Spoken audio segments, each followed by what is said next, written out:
This is video number 3 for sections 5.1 and 5.2, inverse functions and graphs. It turns out there's an interesting connection between the graph of a function and the graph of its inverse function, and I want to show that to you. I made up an example of a function which I called f of x, and I've shown you its graph. Definitely a weird function. You can't really call it linear. It's almost like it was made up of two different linear functions and stuck together. It is a function, though, because it passes the vertical line test. Let's mess around with it a little bit. If I say find f of 3, that should be pretty straightforward. The 3 is going in, which means it's an x. And so I look up 3 on the x, I go up to the function, and it looks like that would be the point, 3 comma 5. So when 3 goes in, 5 comes out. The second example is definitely a little bit trickier. I know your brain wants to say, oh, 0, it's going in.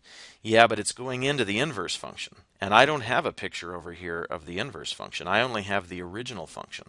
So I have to think creatively. I have to think, okay, if 0 was going in here, that means it was coming out of the original function. Or another way to say that is if it's an x in the inverse function, that means it was a y in the original function. I need to find a dot on this graph that has a y value of 0. Here's the y-axis, here's 0, so that would be this spot right here. This is the spot -3, comma 0. This 0 right here is this 0 right here, and obviously then it's matched with a value of -3. It's that whole inputs and outputs switch places thing.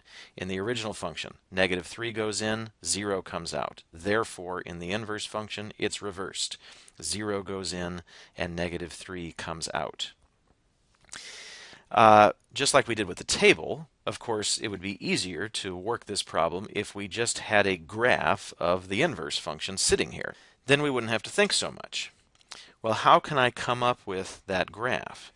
It's really not that difficult. It all comes down to, again, that idea of the inputs and outputs switching places. For example, take a look at these 2 points we've already written down. If -3 comma 0 is on the original function, then the reverse of that, 0 comma -3, which is right here, must be on the inverse function. I'll use red for the inverse. If 3 comma 5 is on the original, then 5 comma 3 must be on the inverse function. I think if I just pick a few more dots, we can connect them pretty easily. This looks like an important one, kind of where the change happens. This is the point 0 comma 4, therefore 4 comma 0 would be on the graph. What else? Kind of down here toward the end. This is an interesting one. The point 6 comma 6 is on the original function. Well, if you reverse that, you get the same thing, 6 comma 6.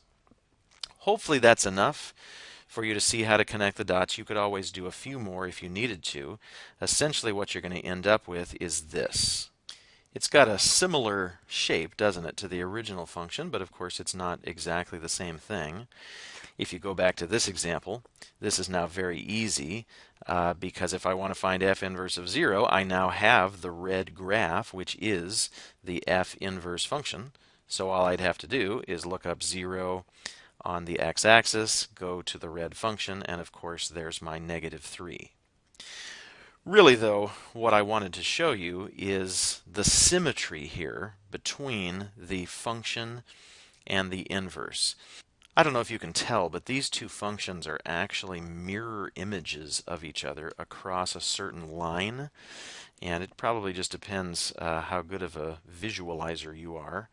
The line turns out to be this diagonal line here, kind of perfectly 45 degrees, running through 0, 0, 1, 1, 2, 2, etc. Let me draw it in.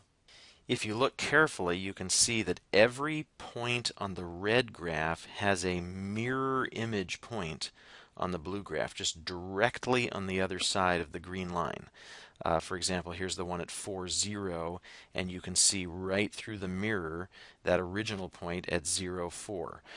The only one that's somewhat strange is the 6, 6, which is on the blue graph and the red graph and the green line. Well, it turns out no matter what function you start with, when you draw the inverse function, those two graphs will always be symmetrical across that same green line. My last question for you is, what is the equation of that green line? Well, it's not very difficult. It runs through 0, 0, 1, 1, 2, 2, 3, 3, all the way up to 6, 6 and beyond. I could write down a couple of ordered pairs, I guess. If it goes through 0, 0, that means the y-intercept is 0. I can see that. I just need to calculate the slope. And if you work out our little slope calculation real quick, you're just going to end up with a value of 1. This line has a slope of 1. It goes through 0, 0.